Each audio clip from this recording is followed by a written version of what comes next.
जब भी भारत के हॉन्टेड प्लेसेस यानी डरावनी जगह की बात होती है तो एक नाम ऐसा है जो सबसे पहले दिमाग में आता है, भानगढ़ का किला। यही वजह है कि भारत सरकार ने बाकायदा यहाँ बोर्ड लगाकर सूरज ढलने के बाद इस किले में जाने पर पाबंदी लगा रखी है। ये बात और भी ज्यादा हैरत अंगेज लगती है कि भारतीय एएसआई जो देश के सैकड़ों ऐतिहासिक स्थलों की देखभाल करता है, उसने भी आज तक भानगढ़ के भीतर अपना कोई स्थायी दफ्तर नहीं बनाया। ये किला राजस्थान राज्य के अलवर जिले में स्थित है। अगर नक्शे पर देखा जाए तो ये जगह अरावली की पहाड़ियों के बीच बसी हुई है। भानगढ़ जयपुर से लगभग 85 किलोमीटर उत्तर पूर्व और अलवर शहर से करीब 60 किलोमीटर की दूरी पर पड़ता है। इसके नजदीक ही सरिस्का टाइगर रिजर्व है, जिसकी वजह से ये इलाका प्राकृतिक रूप से भी काफी घना और शांत माना जाता है। भानगढ़ का किला किसी ऊंची पहाड़ी की चोटी पर नहीं बल्कि एक घाटी के भीतर बनाया गया था। यही वजह है कि ये किला अपने आप में थोड़ा अलग दिखाई देता है। इसके चारों तरफ पहाड़ियां हैं।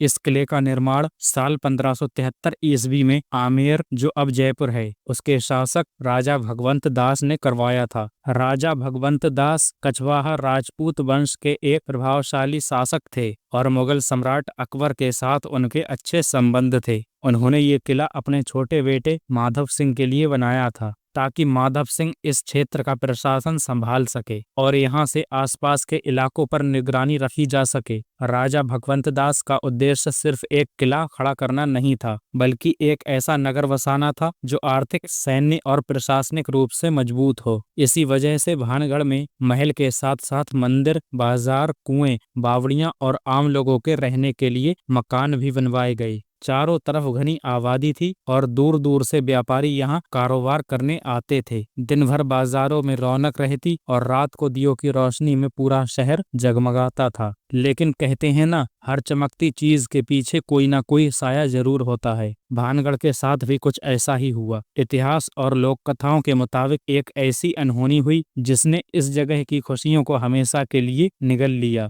धीरे धीरे लोग यहाँ से जाने लगे। पहले कुछ घर खाली हुए, फिर पूरी बस्तियां उजड़ने लगी। आखिरकार वो शहर जो कभी जिंदा दिली की पहचान था, एक वीरान खंडर में तब्दील हो गया। आसपास के लोग बताते हैं कि किले के भीतर से आज भी चीखने, चिल्लाने, रोने और कदमों की आवाजें सुनाई देती हैं। कई लोगों का कहना है कि उन्होंने बिना जिस्म के साए को चलते देखा है। सबसे डरावनी बात यह है कि ऐसा दावा किया जाता है कि जो भी इंसान रात के वक्त इस किले में गया वो फिर कभी वापस नहीं लौटा। चाहे इन बातों पर यकीन किया जाए या नहीं, लेकिन सच्चाई ये है कि आज भी बहुत कम लोग हैं जो दिन में भी इस किले के अंदर जाने की हिम्मत जुटा पाते हैं। भानगढ़ के भूतिया होने के पीछे कई कहानियां मशहूर हैं, लेकिन इनमें सबसे ज्यादा मशहूर और सबसे ज्यादा मानी जाने वाली कहानी है राजकुमारी रत्नावती की। कहते हैं कि भानगढ़ में रत्नावती नाम की एक बेहद खूबसूरत राजकुमारी थी। जब वो सिर्फ 18 साल की थी तब उसकी खूबसूरती के चर्चे दूर दूर तक फैल चुके थे। कई राज्यों के राजकुमार उससे शादी करना चाहते थे, लेकिन रत्नावती ने किसी को भी हामी नहीं भरी। एक दिन वो अपनी सहेलियों के साथ बाजार में इत्र खरीदने गई। वहीं एक तांत्रिक की नजर उस पर पड़ी। वो तांत्रिक काले जादू में माहिर था और पहली ही नजर में राजकुमारी पर फिदा हो गया। उसने इत्र की एक शीशी पर तंत्र मंत्र कर दिया ताकि राजकुमारी उसके वश में हो जाए, लेकिन राजकुमारी की एक सहेली ने उसे ये करते हुए देख लिया और सारी बात राजकुमारी को जाकर बता दी। राजकुमारी ने गुस्से में आकर उस इत्र की शीशी को एक पत्थर पर दे मारा, जिससे सारा जादू पत्थर में समा गया और वही पत्थर लुढ़कता हुआ तांत्रिक की तरफ चला गया और उस तांत्रिक को कुचल दिया।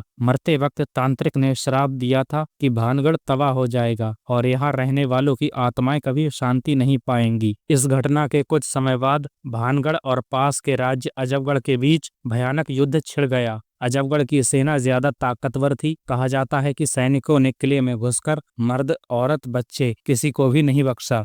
राजकुमारी रत्नावती भी इस कत्लेआम में मारी गई। इसके बाद से ही भानगढ़ को श्रापित माना जाने लगा। एक दूसरी मशहूर कहानी बाबा बालकनाथ नाम के साधु से जुड़ी है। उन्होंने राजा से कहा था कि किले की ऊंचाई इतनी ना हो कि उसकी परछाई उनकी कुटिया पर पड़े, लेकिन राजा ने बात नहीं मानी। जब किले की परछाई कुटिया तक पहुंची तो बाबा ने श्राप दे दिया कि भानगढ़ उजड़ जाएगा। कई लोग मानते हैं कि आज की ये वीरानी उसी श्राप का नतीजा है।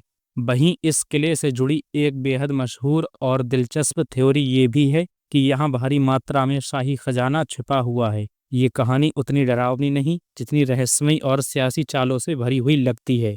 लोक कथाओं के मुताबिक ये खजाना भानगढ़ के शासक माधव सिंह और उसके पिता राजा भगवंत दास के खानदान से जुड़ा हुआ माना जाता है। उस दौर में भानगढ़ एक समृद्ध शहर था, जहां से टैक्स, व्यापार और कृषि से अच्छी आमदनी होती थी। कहा जाता है कि किले में सोने चांदी के सिक्के, हीरे जवाहरात, युद्ध में मिले कीमती सामान और शाही परिवार की निजी दौलत जैसी चीजें जमा थीं। ये खजाना आमेर राज्य की सीमा पर होने की वजह से और भी अहम माना जाता था। कुछ थ्योरी के मुताबिक जब भानगढ़ पर हमले का खतरा बढ़ने लगा और राज्य की हालत बिगड़ने लगी, तब राजा के परिवार और विश्वपात्र लोगों ने मिलकर इस खजाने को किले के भीतर ही कहीं छिपा दिया। कहा जाता है कि खजाने का कुछ हिस्सा जमीन के नीचे दबाया गया, कुछ किले की दीवारों या तहखानों में छिपाया गया। उस जमाने में किलों में सीक्रेट टनल्स और छुपे हुए कमरे होना आम बात थी, ताकि संकट के वक्त दौलत और परिवार दोनों को बचाया जा सके। इस थ्योरी का सबसे अहम हिस्सा यही है, माना जाता है कि खजाने को सुरक्षित रखने के लिए जानबूझकर ये अफवाहें फैलाई गईं कि ये किला श्रापित है, यहाँ जो जाएगा उसकी मौत हो जाएगी, क्योंकि डर उस दौर का सबसे बड़ा हथियार था। न पुलिस थी न आधुनिक जांच। अगर किसी जगह के बारे में ये बात फैल जाए कि वहां भूत प्रेत हैं, तो लोग अपने आप उस जगह से दूर रहते थे। धीरे धीरे ये बात इतनी फैल गई कि आम लोग पास नहीं गए, लुटेरे डर गए और खजाना बिना किसी पहरे के भी सुरक्षित रहा। कुछ लोग इसे करोड़ों के सोने चांदी के बराबर बताते हैं, तो कुछ इसे बड़ा चढ़ाकर कहते हैं इसमें ऐसा खजाना है जो आज भी किसी को अमीर बना सकता है। हालांकि इतिहासकारों का कहना है कि अगर इतना बड़ा खजाना होता तो मुगल दौर या बाद की रियासतें इसे जरूर खोजने की कोशिश करतीं।